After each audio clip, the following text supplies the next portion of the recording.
in our business, we accept walk-ins. We have unscheduled visits every day, just come in. And the secret to that is you've already got systems in place to deal with it.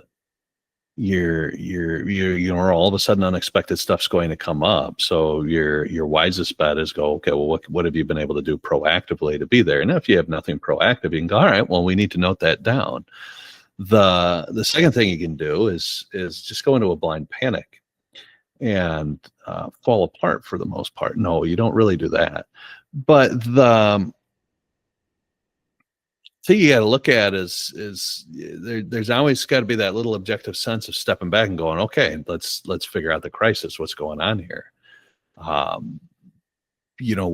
Fortunately, we're not all emergency room doctors and staff and nurses, but the same thing they do there.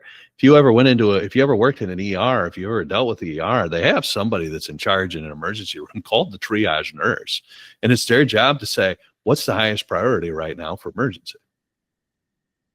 Okay, I understand, sir, that you're in great pain. I got somebody that might die. We're going to have to go do this first. That approach, that sort of triage approach, it can be a little raw and rough sometimes. But when you're in a tight spot, when you're in a bind, and you got to go, okay, what do we do in order to stay grounded? You step back, you take a breath, and you go, all right, on my scale, where is this going to lie? If it's we use an example, sort of, you're in a big business meeting and all of a sudden your wife calls and says, I can't, the sink's clogged up and it's backing up. You're going to stop and you're going to go, great, I'll speed dial a plumber for you. I've got to finish a call right now. If you know that you're going to be in a doghouse at the end of the day because you do that, you're going to look at the guy and go, excuse me, I have an important phone call, gentlemen. Let me go take care of this very quickly.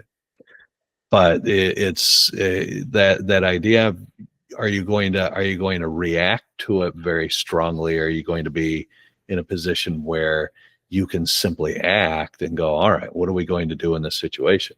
That's to me is where improv skills come in to really look and go, ooh, this is something we've got to deal with right now. Or why are you even bothering me with this? And not both of those actions are not necessarily things that you want to do. So the wisest way I find to stay grounded is like, all right, let's take a breath. Let's look and let's see, what job do we have to get done? If I'm a doctor in an office and suddenly where I expected to have 4 people, I have 22, I'm going to go, all right, we're going to have to sit down. We're going to have to cut out a little bit of extraneous stuff. We're going to have to really get business-like and get extra focused, and that's going to ground us, and we're going to go and we're going to make great decisions, and we're going to do what we can to help people without effectively falling apart and having great confidence. In a lot of those situations, you find those are the ones where you make the wisest, not necessarily the best in hindsight, but you're going to sit and make the most certain, wise decisions that you probably could make, because those are times where you learn to act either with certainty, or you're going to find out very quickly that I'm not sure what to do. And that's where your improv skills come in and say, all right, well, then we're going to figure out a solution. If you've got somebody available that says, we've done this in the past, great, let's see if it's viable and let's do it. If you're able to delegate it out, you go, great, let's delegate it out. If I've got 25 people that suddenly walk in, I got 3 other doctors doing nothing, I go, boys, let's go to town and take care of people. If I've got a business meeting and all of a sudden a whole bunch of sales come in that we're not expecting, we go, all right, let's figure out a system really quick right now where we can deal with it. Because the other thing that happens when you have all that unexpected stuff that comes in is not just a matter of staying grounded and keeping your head. It's going, all right, we don't have any systems to deal with this, so make a note, because we're going to figure out systems to deal with this. Right now it's going to be raw, it might be a little ugly, but it's also going to be a learning experience for later.